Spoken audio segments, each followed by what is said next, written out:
Hello, my friend. Welcome to this powerful and inspiring journey. Today, I'm going to tell you a real story, not a fiction, not a movie, but a story of how one man, one idea, and one family built the biggest car company in the world. Yes, I'm talking about Toyota. But this is not just a business story. It's a story about struggles that will break your heart, decisions that changed the world, dreams that refuse to die, and lessons that will stay with you for life. In this story, you will learn how to build something from zero, how to survive failure, war, betrayal, and poverty, how to think like a leader, and how to stay humble when you reach the top. And not only that, you will also improve your English, because this story is told in simple, emotional, clear English. So even if you're a beginner, you can enjoy every word and feel more confident at the end. So take a deep breath, close all distractions, and listen to the story that changed the car industry and inspired the world. Part 1. The beginning before the beginning. Before there was Toyota. Before there were cars in Japan. Before the world knew about Toyota Corolla or Land Cruiser or Prius, there was a little boy named Sakichi Toyoda. Yes, this story doesn't begin with Toyota the company. It begins with Sakichi Toyoda, the father of the Toyota family. Sakichi Toyoda was born in a small village called Kosai in Shizuoka, Japan, in the year 1867. Just 2 years after the end of Japan's feudal era. His family was poor. His father was a carpenter. There was no electricity, no cars, no factories, only rice fields, wood, and survival. But even as a little boy, Sakichi had one strange quality. He loved machines. While other kids played with toys, Sakichi would sit and look at how things worked. One day, he saw his mother using a wooden hand loom to weave cloth. It was slow. It was tiring. It broke easily. And Sakichi thought, what if I can build something better? That was the first spark, his first invention. At age 18, Sakichi Toyoda began building something with his bare hands. He had no engineering degree. He had no rich mentor. He had no modern tools. He only had a dream: to build a better life for people through machines. By age 23, he built his first improved wooden hand loom. It was faster, easier, and made better cloth. People in the village were shocked. How did this boy build a machine? But Sakichi was not satisfied. He kept improving, year after year, failure after failure. In 1891, Sakichi got his first patent, a legal right to call the invention his own. This was a big deal in Japan. He called it the Toyota Wooden Hand Loom. Soon after, he opened his first small factory in Nagoya. He started hiring people. He was no longer just a dreamer. He was now an inventor, leader, and builder. By 1906, Sakichi created something that changed Japan forever: the automatic power loom. This loom could stop automatically if a thread broke, something never seen before. It saved time. It saved cloth. It was revolutionary. And here's something important. This automatic stopping system would later become a key idea in Toyota cars. A system where machines could stop when something was wrong. Even in weaving, Sakichi was building the future of safety. Sakichi had a son. His name was Kichiro Toyoda, born in 1894. Kichiro grew up watching his father work hard, fail, build again, fail again, and keep moving. He didn't just inherit his father's name. He inherited the fire, the mind, and the mission. Kichiro was smart, but he didn't want to stay in the past. He wanted to go beyond weaving. He wanted something new. In 1921, Kiichiro Toyota traveled to London, England. He saw something that would change his life forever. Not looms, not threads, but cars, people driving cars, fixing cars, loving cars. He thought, why don't we build cars in Japan? But there was a problem. In Japan at that time, there were almost no Japanese cars. People imported expensive cars from the West. No one believed Japan could build its own automobile industry. But Kiichiro believed. He came back to Japan with one mission. I will build a Japanese car in Japan by Japanese hands for the Japanese people. In 1929, Sakichi Toyota, the father, was getting old. Kiichiro had a dream, to build cars. But he needed money. So they made the biggest decision of their life. They sold the patent rights of the automatic loom to a British company. How much? $150,000, which is over $2.5 million in today's value. This money was not used to grow the loom business. It was not used for luxury. It was used for one crazy idea. Let's build a car company in Japan. From scratch. Inside Toyota Automatic Loom Works, a new department was created, the Automobile Division. It was just a small room with a small team and a big dream. Nobody believed in them. People laughed. People said, Japan will never compete with Ford or GM. But Kiichiro didn't care. He said, if we don't start now, we'll always be behind. After 2 years of trial and error, failure and learning, in 1935, they completed their first car, the Toyota A1, with a truck version called G1. It wasn't perfect, it wasn't beautiful, but it was Japanese, self-built, real. It didn't look modern, it didn't have luxury, it didn't have the shine of American cars. But it had something more important. A Japanese soul, built by Japanese minds, using Japanese tools for Japanese roads.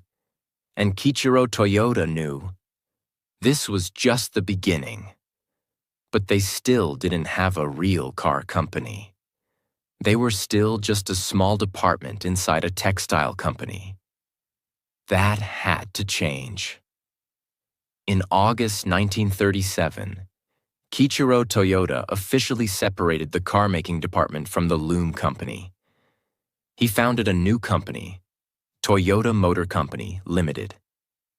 But wait, did you notice something strange?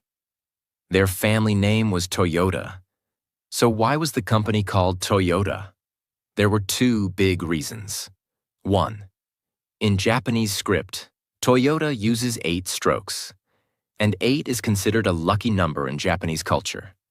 It means growth, success, and prosperity. 2. Toyota was easier to pronounce and write in other languages.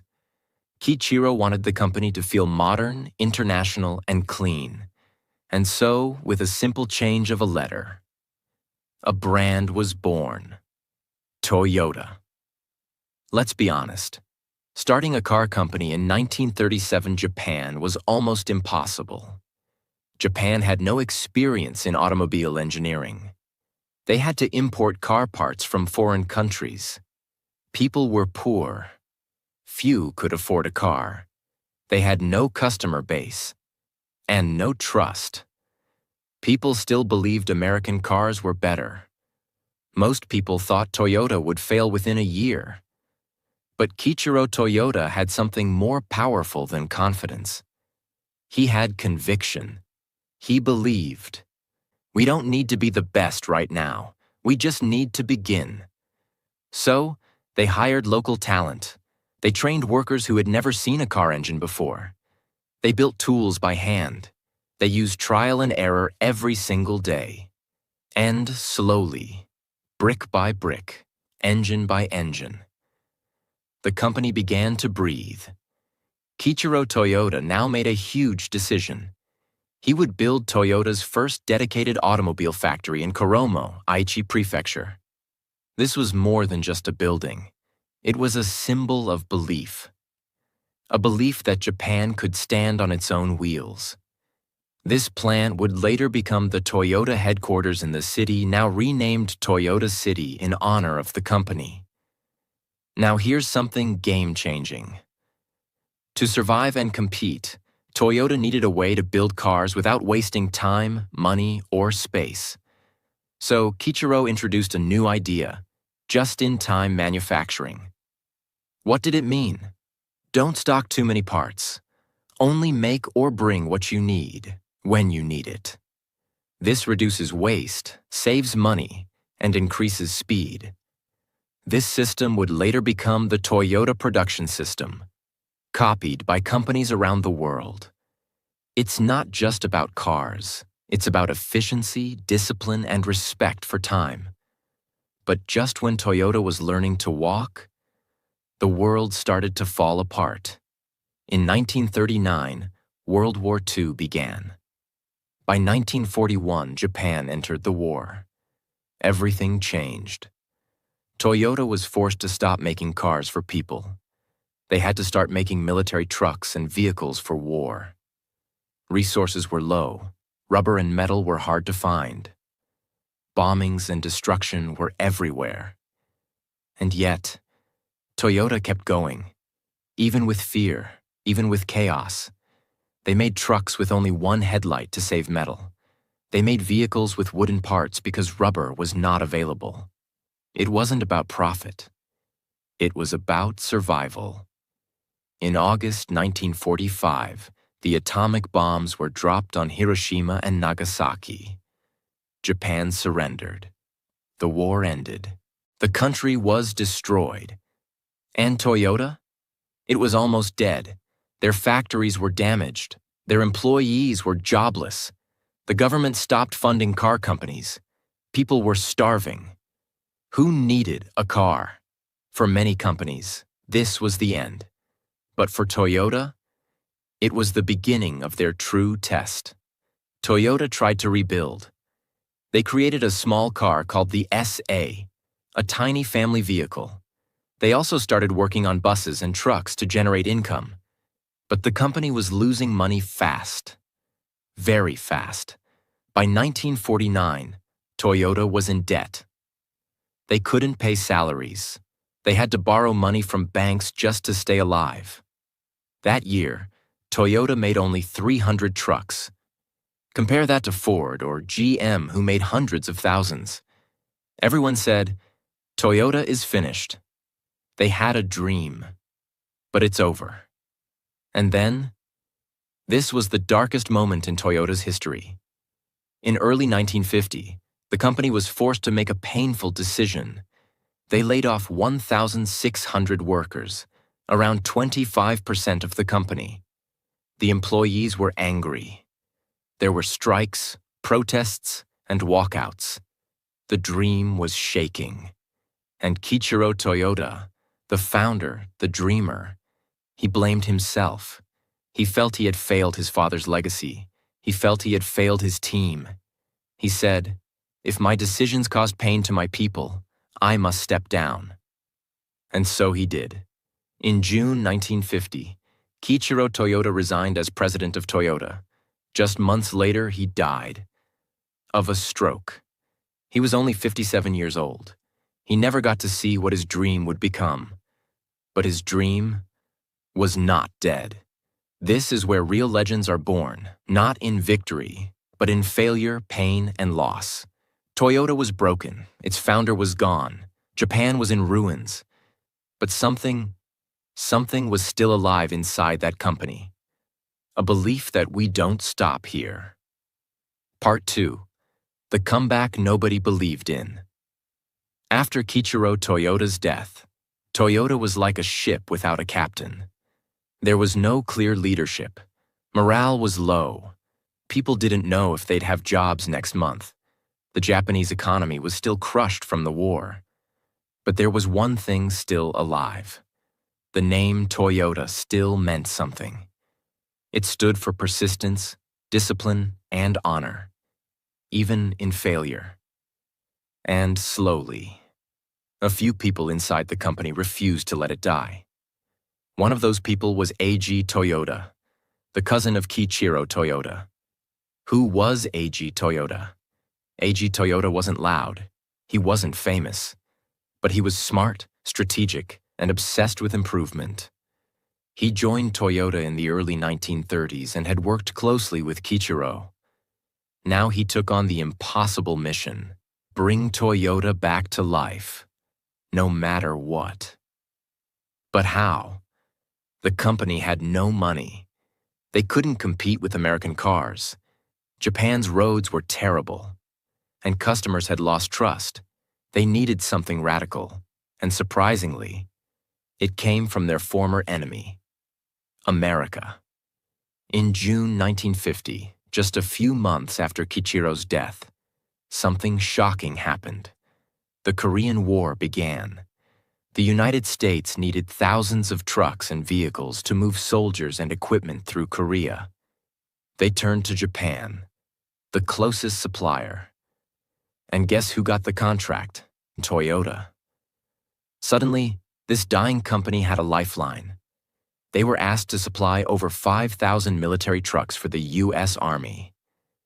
This contract brought millions of dollars in cash flow, and more importantly, it gave Toyota a chance to restart. Imagine that. A war destroyed them, and now, a war was saving them. Toyota quickly designed and built robust military trucks, with strong frames, off-road tires, and simple mechanics. No luxury, just reliability. The U.S. military loved the trucks. They were tough, durable, and easy to fix. This moment gave Toyota cash, experience, and respect. And inside the company, something was changing. A.G. Toyoda realized, if we want to compete with Ford or GM, we can't just copy them. We have to build something better. And to do that, he had to study the best. So he did something bold. 1950. A.G. Toyoda visits Ford Motor Company in the U.S. A.G. Toyoda visited the Ford factory in Detroit, Michigan, the headquarters of the global car empire. At that time, Ford was producing 8,000 cars per day. Toyota was making less than 100 cars per month. But A.G. didn't feel small. He felt curious. He walked through the Ford assembly lines, took notes, observed systems, and thought, how can we do this? With less money, fewer people, and better quality. He came back to Japan with a simple idea that would change history. A.G. Toyoda and engineer Taiichi Ono sat down and said, let's build a system that eliminates waste. Let's build cars that don't break. Let's make production smart, not just fast. And together, they created the world-famous Toyota Production System, TPS. It had two main principles. 1. Just in time, don't keep huge stock. Get what you need, when you need it, in the exact quantity. This saved space, money, and time. 2. Jidoka, automation with a human touch. If a machine finds a problem, it stops automatically. This meant no defects moved forward in the process. Every worker had the power to stop the production line if they saw a mistake. In most companies, workers were told, keep going. At Toyota, they were told, stop it, fix it, then move. This system made Toyota faster, smarter, and better than anyone else, without needing billions of dollars. After rebuilding the factory, after redesigning the process, after learning from failure, Toyota released its first true passenger car in 1955, Toyota Crown. This was a bold move. Until now, Toyota had mostly made trucks, buses, and simple vehicles. The Crown was different, comfortable, smooth engine, designed for Japanese roads, and most importantly, fully made in Japan. The Crown was a symbol of pride. For the first time, middle-class Japanese families could own a car that felt reliable, modern, and proud. Toyota made another huge move. They decided to enter the US market. Think about that. A small Japanese company trying to sell cars in America, the land of Ford, GM, and huge highways. People laughed. They said, "No one will buy a Japanese car in America." But Toyota didn't listen. In 1957, they opened their first American headquarters in Hollywood, California, and exported the Toyota Crown to the US. But there was a problem. The Toyota Crown failed badly in the US. Why? It was too slow for American highways. It overheated quickly. It didn't fit American tastes. Mechanics didn't know how to repair it. Sales were terrible. But Toyota didn't quit. Instead of giving up, they said, "Let's listen. Let's learn. Let's improve." And that mindset would soon transform everything. Back home, something amazing was happening. Japan's economy was recovering. More people had jobs. Roads were improving. Families wanted affordable cars. Toyota focused on low-cost, high-quality vehicles, and sales exploded. By 1962, Toyota had made its 1 millionth vehicle. That's right. From almost bankruptcy in 1950 to 1 million vehicles by 1962. This was the power of Kaizen, the Japanese word for continuous improvement. Toyota was still not a major global company. They had no popular cars in America. People still said Japanese cars are small, slow, and weak. And that's when Toyota decided, we need to build a car for the whole world. A car that is affordable, reliable, and unstoppable. And so, they began to design a legend. Eiji Toyota and his team sat down and asked one question. What kind of car does the average family need? Not a sports car, not a luxury car, not a military truck, but a car that could carry a small family, was cheap to maintain, used less fuel, could survive for decades, was easy to repair anywhere in the world, and so began the creation of a car that would change the future. Birth of the Toyota Corolla. The name Corolla comes from Latin. It means small crown, a little brother to the Toyota Crown. But what Corolla achieved was nothing small. It was compact, fuel-efficient, inexpensive, easy to drive, easy to fix, and built with incredible precision. In October 1966, the first-generation Toyota Corolla was released in Japan, and the world didn't know yet that this car would become the best-selling car in history.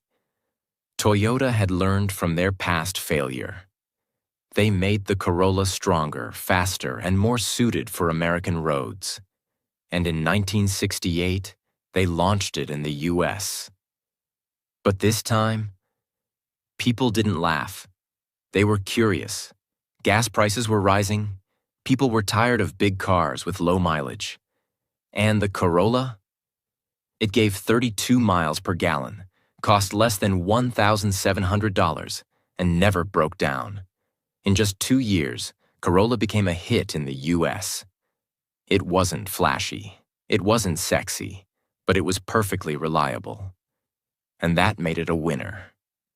With Corolla's success, Toyota's income grew fast.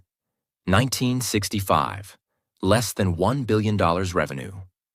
1970, over $3 billion. 1975, almost $10 billion. 1980, over $25 billion. That's the power of one great product done right. But Toyota didn't stop. Between 1966 and 1980, Toyota released multiple new Corolla models, improved fuel efficiency, improved suspension, brakes, safety features, built more production plants, focused on continuous improvement, Kaizen, added quality control teams at every level, launched Toyota Hiace, Toyota Celica, Toyota Land Cruiser updates. They weren't just growing, They were becoming a global standard. Toyota began building factories and branches in Thailand, Australia, Philippines, Indonesia, Germany, Canada. Instead of shipping every car from Japan, they said, "Let's build where the customer lives." This made cars cheaper to deliver, created local jobs, and built trust in every region. Toyota wasn't just selling cars, it was building partnerships with countries. By the 1970s, Toyota developed a strong internal culture known as the Toyota Way. It had 4 key principles. 1. Continuous improvement, Kaizen. 2. Respect for people. 3. Long-term vision over short-term profit. 4. Go and see for yourself, Genshi Genbutsu. Toyota believed, don't make decisions in a meeting room. Go to the factory. See it with your own eyes. This made every manager, every engineer, every leader stay close to reality, not just numbers. In 1973, a global oil crisis shocked the world. Fuel prices went very high. Big cars from Ford, GM, and Chrysler were suddenly too expensive to drive. But Toyota? Their cars were fuel-efficient, light, and affordable. Sales of Toyota cars in America skyrocketed during this period. Suddenly, Toyota was no longer the cheap car from Japan. It became the smart car for smart people. By 1974, the Toyota Corolla had officially become the best-selling car in the world by units sold annually. Year after year, Corolla kept improving. By the 1980s, Corolla was being produced in more than 15 countries and sold in more than 150 countries and had sold over 10 million units worldwide. No other car had achieved that. And even today, Toyota Corolla has sold over 50 million units, more than any other car model in human history. That's not just a car, that's immortality. Now here comes another shocker. In 1984, Toyota and GM, General Motors, became partners. They opened a joint factory in California called NUMMI, where Toyota taught GM how to use the Toyota production system. Imagine that. The American giant that once laughed at Toyota was now learning from them. This partnership helped Toyota localize its operations, understand the U.S. market better, and hire American workers to build Japanese cars on American soil. It was a brilliant move.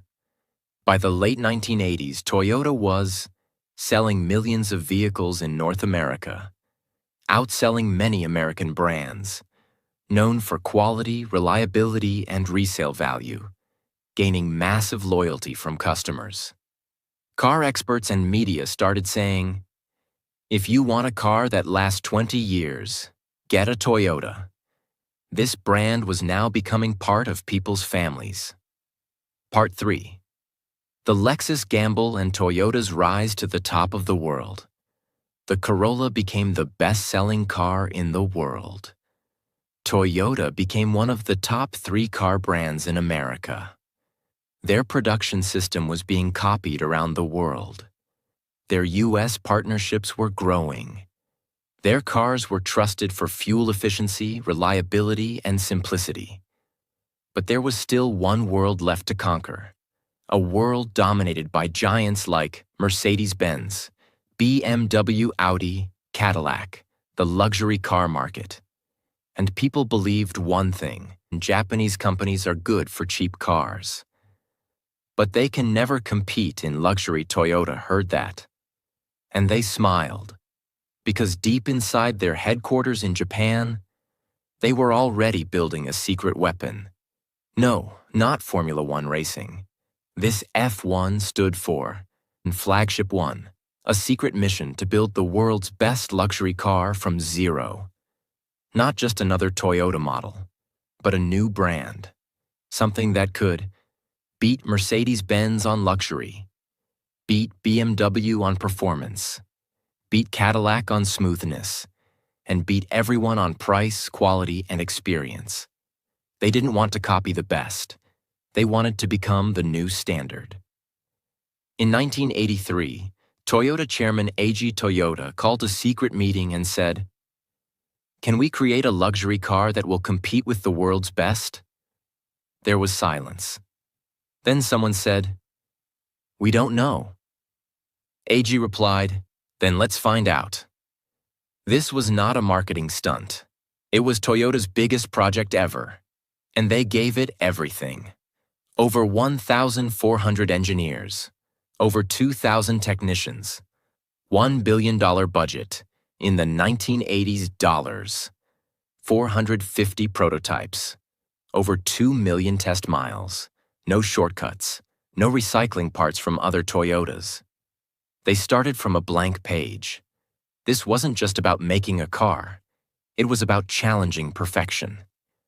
Examples? Engineers tested doors opening and closing over 20,000 times.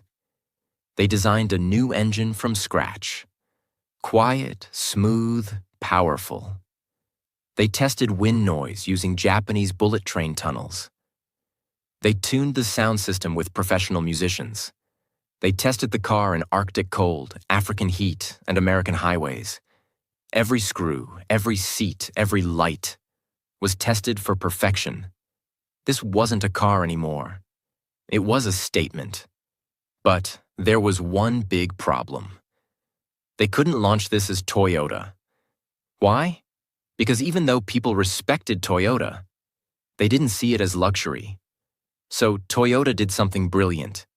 They created a completely new brand, with no name, no history, no legacy, only performance. After 6 years of development, the car was ready. Toyota named the new brand Lexus, a name that sounded modern, futuristic, clean, elegant. Some say it came from the words luxury plus elegance plus US, United States. And the car? It was called the Lexus LS 400. It was a four-door sedan, but not just any sedan. It had a V8 engine with 250 horsepower, a 0 to 60 miles per hour time of 8.5 seconds, near zero cabin noise, automatic tilt steering, memory seats, an advanced anti-lock braking system, and perfect suspension that felt like flying. And the price? Only $35,000. Compare that to a Mercedes S-Class, which cost $60,000 plus, and was louder, heavier, and less fuel efficient. The moment arrived. Car magazines and auto journalists lined up to test the Lexus. And what happened? They were blown away. Headlines said, "Lexus changes everything. Luxury will never be the same. The Japanese have arrived." And they're serious. People couldn't believe this car was Toyota's creation. Sales exploded. That's a huge number for a luxury brand with zero history. It beat BMW, it beat Mercedes, and it shocked Detroit. In its very first year, Lexus became the #1 luxury import brand in America. In just 2 years, Lexus was outselling BMW, Audi, Jaguar, Cadillac in some regions. And Toyota proved the world wrong. Again, Toyota didn't stop with one car. They released Lexus ES, affordable luxury, Lexus RX, luxury SUV, Lexus SC sports coupe, Lexus LX off-road luxury. And in every country they entered, they gave the same experience. Top quality dealerships, white glove service, silence, comfort, durability, and cars that lasted 20 plus years. People were now saying, why buy a Mercedes when I can get a better Lexus for less? Throughout the 1990s, Lexus won Car of the Year awards. Lexus topped reliability rankings, J.D. Power Consumer Reports. Lexus became a status symbol even in Hollywood. Lexus dominated North America, Australia, and Asia.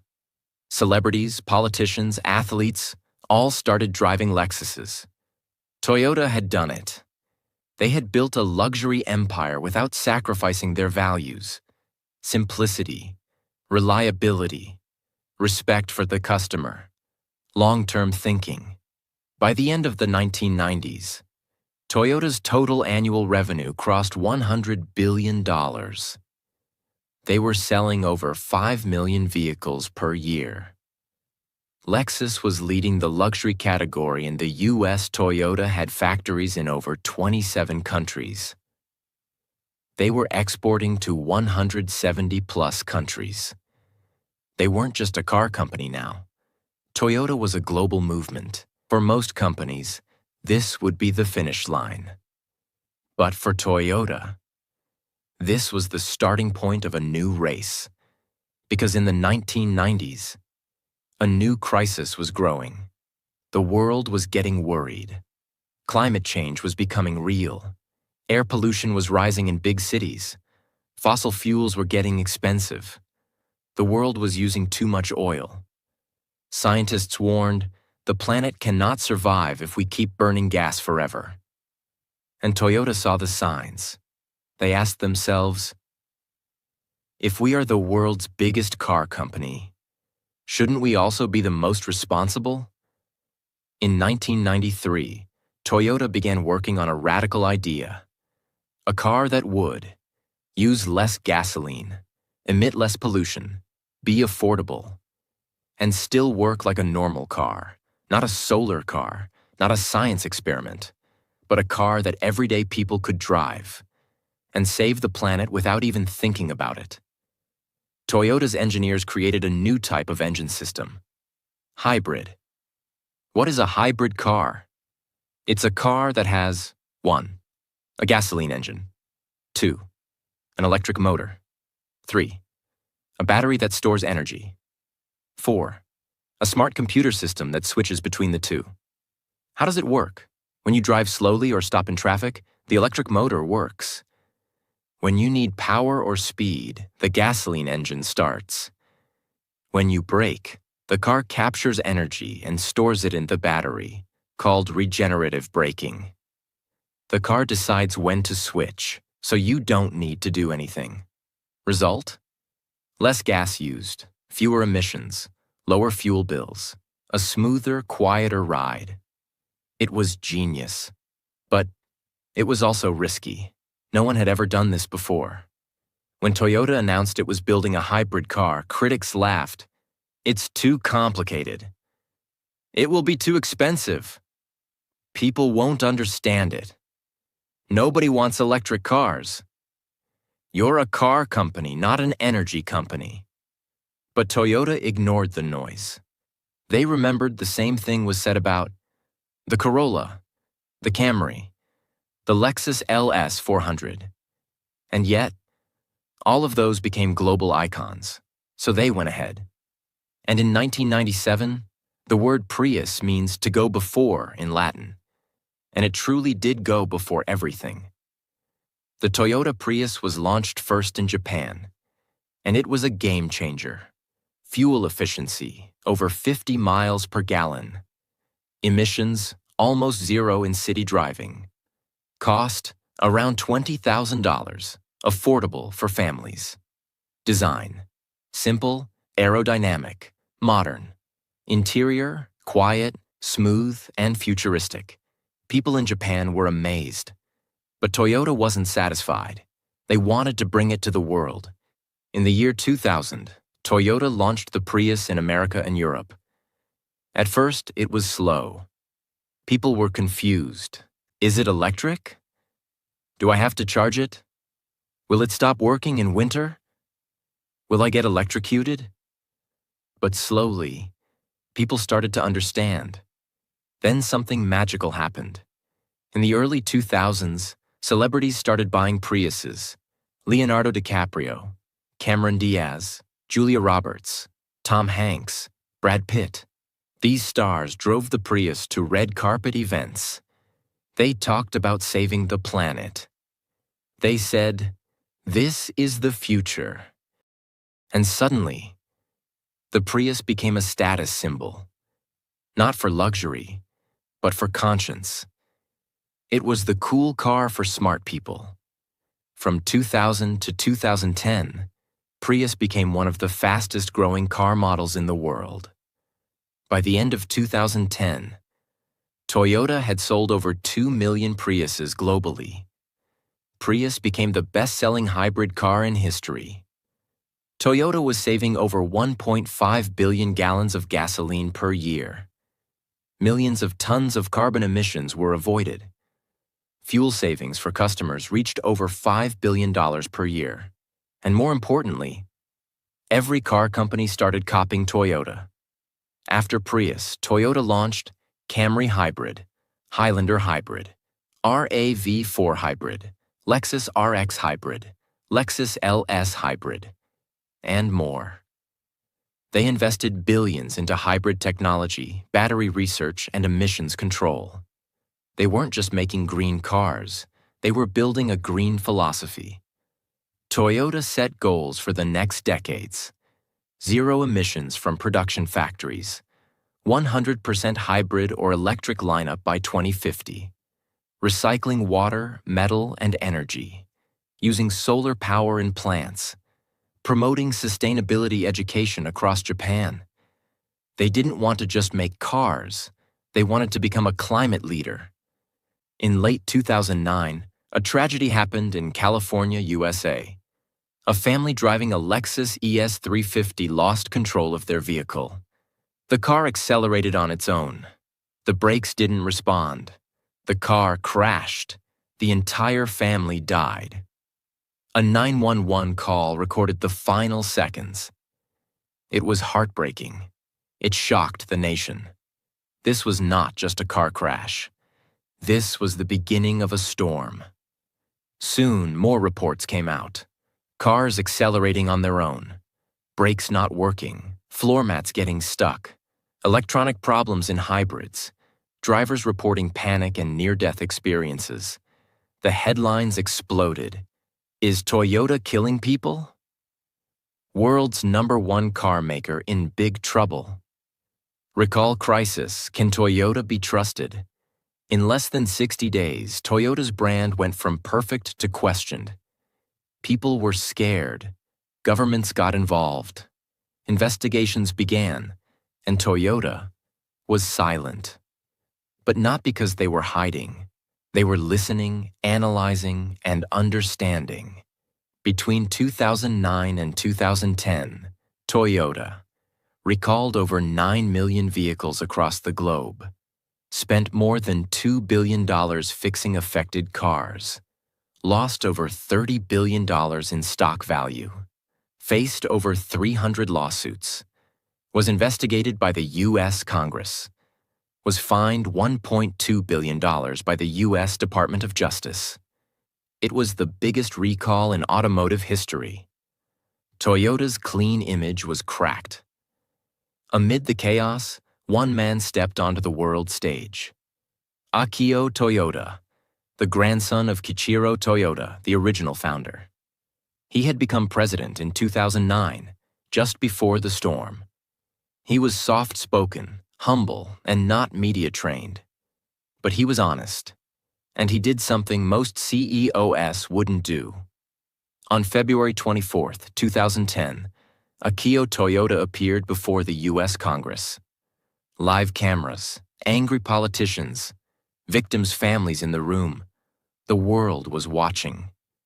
And Akio Toyoda said, "I am deeply sorry for any accident Toyota drivers have experienced. I take full responsibility. I am the grandson of the founder. Toyota has always put the customer first. But in our push for growth, we lost that focus.